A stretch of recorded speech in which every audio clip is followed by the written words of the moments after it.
right, we are here in the green room at Fantasia with the Adams family. I saw where the double roams last night. Just when I thought Ari Aster would fuck me up, it's like you guys are like, here, Ari, hold my beer. So many questions, but I know we have a limited amount of time. But first off, can you just tell me how this, because it was my first experience seeing one of your films. Everybody that was in the theater, all my friends were like, you didn't see this, go watch it on Shudder. And I was like, no, I'm just seeing this. And but the anticipation for this movie from your fans was like fever pitch. They just couldn't wait to see what was next. How did this all come about? Like this whole, I guess, family collective. Tell me a bit about it. All right, 2010, we were living in Los Angeles. Zelda was 6, Lulu was 11, and we just decided to hit the road for a year, homeschool the kids in this rickety RV, which we called Harvey the RV, and try our hands at making film, and we fell in love. Right. It was meant to be a dark ghost story where the kids get killed. And one day we were driving, and Sean just like, Tobe, I gotta tell you something. I really don't want to kill the kids. I'm like, I don't want to kill the kids either, man. So it took us a while to like earn our stripes and make our full-fledged horror film where we were fine killing the kids. And so now we've killed them a lot. They're very fine. Yeah, They don't want it. slaughtered all the If time. I was killed, they don't want it. But and now Lulu's killing us. Yeah, revenge. So basically, this was born out of like, let's just give it a shot. Yep. Yeah. So that must, for you two, this must speak volumes of how you've been brought up. I mean, you've been brought up to have, I don't think anyone, if they tell you no, you're going to listen, right? Am I right? Like, no, and within respect, I'm saying like, if someone says you can't do that, you're probably like, oh, fuck yeah, It's I like, can. yeah, okay. Yeah, exactly. No, it's so cool because it's wonderful that we've got to evolve as filmmakers together. You know, Yeah. They started at the same time as us. I was 6, Lulu was 10 or 11. And we all learned how to hold a camera, how to use a mic, and also how to work together. And, you know, we're such best friends, but we also are, you know, business partners. Sure. And it's so cool that we've gotten to do it for 13 years now, and just we're this weird monster that knows how to like flow with each other. And it's super unique because you just don't, you know, I've seen this work in a band dynamic, like the Interrupters. They're a couple, and the husband of the singer, it's his 2 twin brothers that are in the band. So they live together, they work together, it works. But I don't think I've ever seen this in the film world, and it's just cool to see because it comes across on screen. Like when I was watching, you could tell that you guys all trust each other. Like there's a lot of trust. There's a lot of just, you could tell that you're connected. And it's nice, and now after seeing it, just made me want to go back and watch the other ones. But to get that trust, are there moments where it's almost like tension to the point where you argue, or do you have to butt heads to get that trust, or does it kind of come, because there's the dynamic of filmmakers and sharing art, and then there's the dynamics of parents and kids, so that's got to kind of like get a little murky, or no? Our rule was always, they're our friends and they're our peers. Right. And even when they were very tiny. So we didn't have that power dynamic. Right. You know, I mean, obviously if they needed help with something, we were bigger. Right. But Yeah. I must say, Lulu and I always talk about how we're so grateful about the way that they've brought us up in anything. It's like, hey, what do you think about this? And little 6-year-old me might say something kind of silly, and they'll be like, oh, that's great.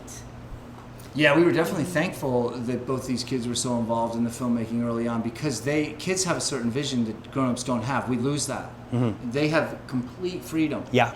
About everything, no editing process going on, and you know, it's not always right, but a lot of the time it really is, and a lot of the time it's very original. And so these guys have taught us, while they're teaching us originality and taking chances and things like that, we can teach them other things. And so it's a sweet combat unit. Yeah, let's be honest, it's also fucking fun. Yeah. You know, that you can be like eating a sandwich, shooting 10 minutes later, and then an hour later writing a new song. I mean, when Right. you get to collaborate on the art and it mingles with your life, it's convenient and it's wonderful, and then you get to see the final product and go to places like Fantasia and meet you, and it's a beautiful cycle that we are very fortunate to have. And it's nice also to have control of things and like to be hands-on and not have to be at the mercy of anyone saying you can't do this. Like you guys can do whatever you want, and that's powerful. Oh yeah. Yeah, that's the best of all.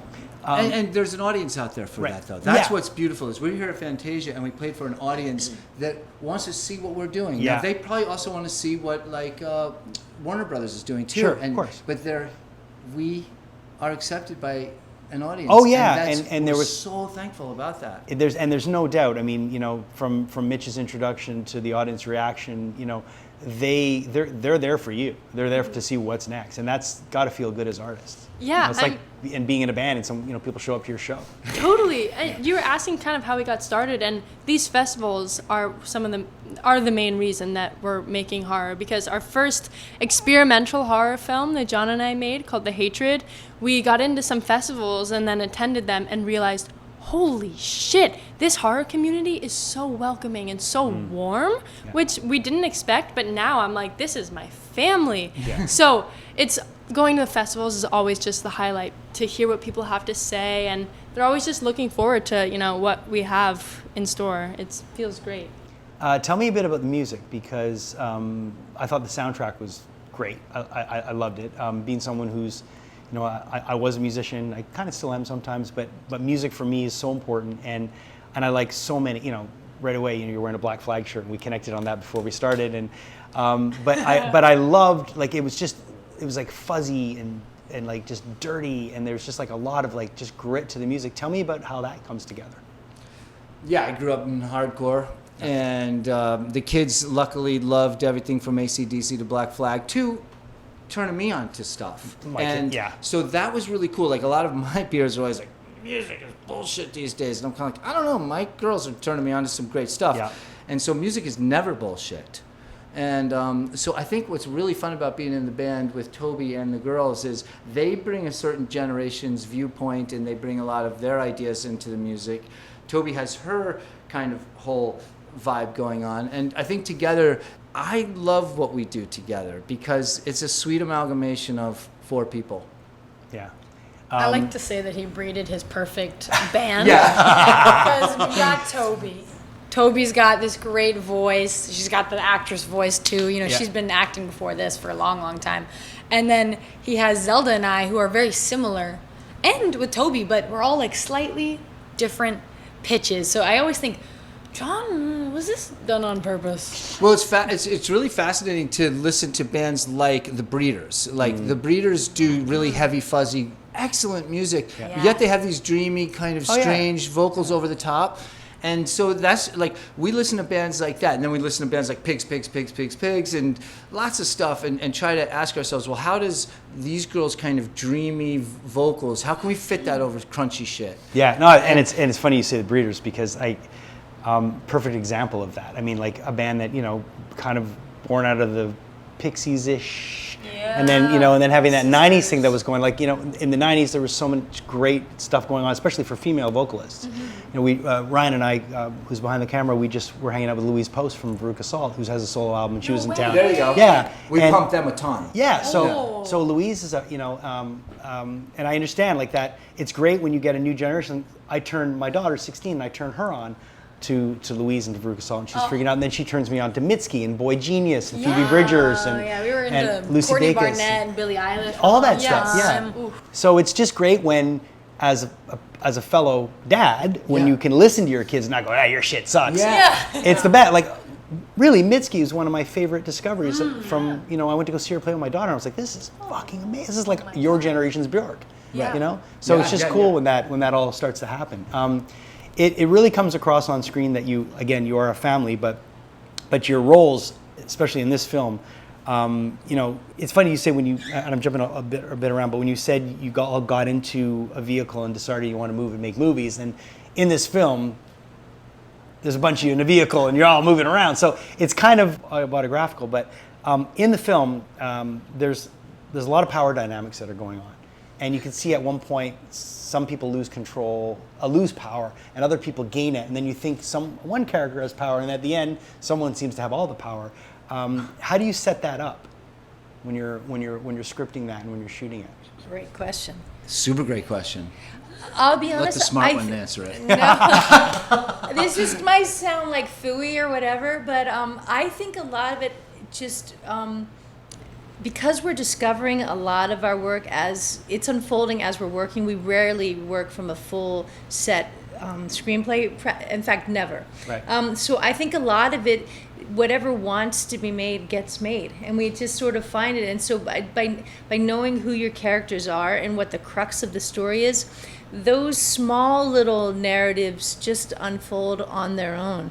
And I think but just by nature of being human, everyone's in control and out of control at times.